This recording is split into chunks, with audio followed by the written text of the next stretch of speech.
Hello and welcome back to asset guide YouTube channel. आज की इस वीडियो में हम स्टेबल कॉइन के बारे में बात करेंगे। हालांकि अभी हम रिसेंट वीडियो में स्टेबल कॉइन की बात कर रहे हैं और स्टेबल कॉइन की बात इसलिए कर रहे हैं क्योंकि हमारे जो व्यूअर हैं वो इस चैनल पर मेजॉरिटी में इस करेंसी जो आप अभी देख रहे हैं बन इकोसिस्टम, इसकी वजह से जुड़े हुए हैं और वो कहीं ना कहीं कुछ कनेक्शन फील करते हैं विद ओईएस। तो दूसरे यूज़र भी हैं, मैं जो दूसरे यूज़र हैं उनको डिनाई नहीं कर रहा, बट मेजॉरिटी जो यूज़र हैं वो इसके वजह से हैं। आपकी स्क्रीन पर जो इस समय चल रहा है, अब बात कर लेते हैं कि क्या इस तरीके के स्टेबल कॉइन, यूटिलिटी कॉइन या यूटिलिटी टोकन क्या हैं। तो अगर आप स्टेप बाय स्टेप सारी चीज़ों को फॉलो करते चले आ रहे हैं तो आपको चीज़ें बड़ी जल्दी क्लियर हो जाती हैं। बट अगर आप बस 10 दिन में एक बार वीडियो देखते हैं तो फिर आपको कुछ भी चीज़ें समझ में नहीं आएंगी। सबसे पहले तो हम जो हमें डॉक्यूमेंटेड चीज़ें मिलती हैं उसमें ये मिला है देखने को कि ओईएस जो है एक यूटिलिटी टोकन है। अब कई लोग बोलेंगे कि कभी तो ये मर्चेंट टोकन बन जाता है, कहीं ये स्टेबल कॉइन बन जाता है, कहीं ये क्रिप्टो बन जाता है, कहीं ये फेट बन जाता है।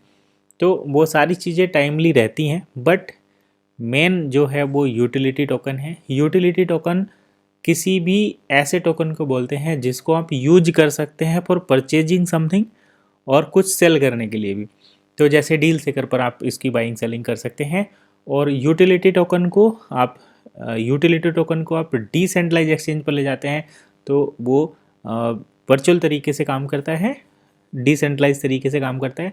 और जब आप उसको किसी एनक्लोज्ड सिस्टम में रखते हैं तो वो सेंट्रलाइज सिस्टम की तरीके से काम करता है। ठीक है, अब ओईएस को पॉलीगन पर ले जाया गया है तो ये यूटिलिटी टोकन पॉलीगन पर है।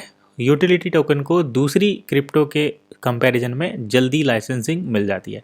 अब बात कर लेते हैं कि आने वाले टाइम में जो पैसा है उसका फ्यूचर क्या होने वाला है। तो यूरोपियन सेंट्रल बैंक का प्रोस्पेक्टिव ये है कि आने वाले समय में जो पैसे का फ्यूचर है वो डिजिटल मनी है, डिजिटल यूरो है। जैसे the future of money a central bank prospective, और ये यूरोपियन सेंट्रल बैंक की तरफ से है।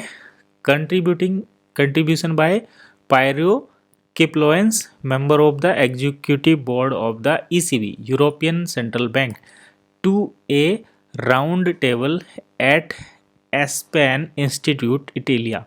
तो इटली में एक, या इटालिया भी बोलते हैं, चलो इटालिया, इटली रोम ही है वैसे ये। तो इटालिया में एक एस्पन इंस्टीट्यूट इटालिया में इन्होंने, रोम के अंदर जो स्थित है ये पायरियो किप्लोएंस जो member of European central bank के एग्जीक्यूटिव बोर्ड के मेंबर हैं, इनका ये कहना है कि आने वाला फ्यूचर डिजिटल मनी का ही है।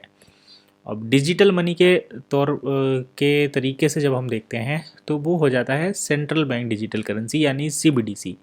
और सीबीडीसी होता है हर एक बैंक के द्वारा इशू की गई करेंसी का इलेक्ट्रॉनिक और डिसेंट्रलाइज या सेंट्रलाइज फॉर्म यहाँ पर मेन रहेगा।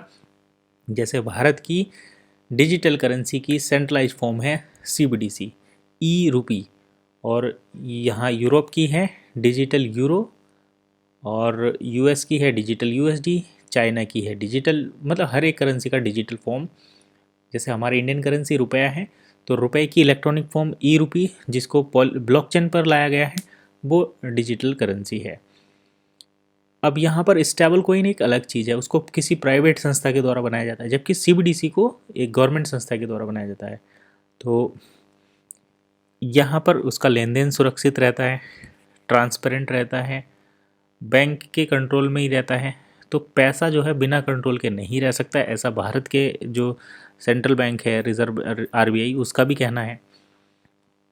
तो बैंक, इस यूरोपियन सेंट्रल बैंक का प्रोस्पेक्टिव ये है कि आने वाले समय में डिजिटल रुपी ही काम में आएगा। मतलब ऐसी करेंसी जिसका फिएट वैल्यू हो, स्टेबल वैल्यू हो, और वो फिएट मनी की से उसका कंपैरिजन किया गया हो, और उसके साथ साथ उस पैसे को ब्लॉकचेन पर भी होना चाहिए।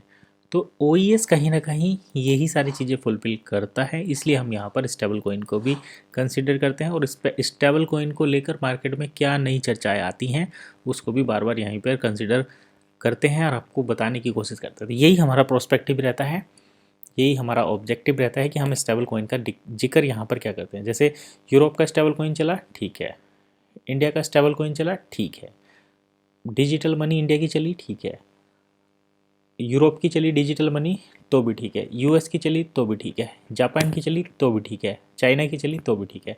सारी करेंसी की जब डिजिटल करेंसी चलेगी तो ठीक है।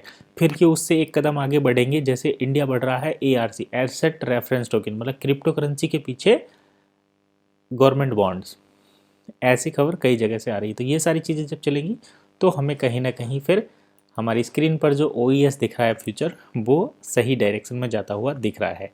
तो यही था आज का अपडेट। मिलेंगे नेक्स्ट वीडियो में नए अपडेट के साथ, तब तक के लिए कीप वॉचिंग एसिड गाइड।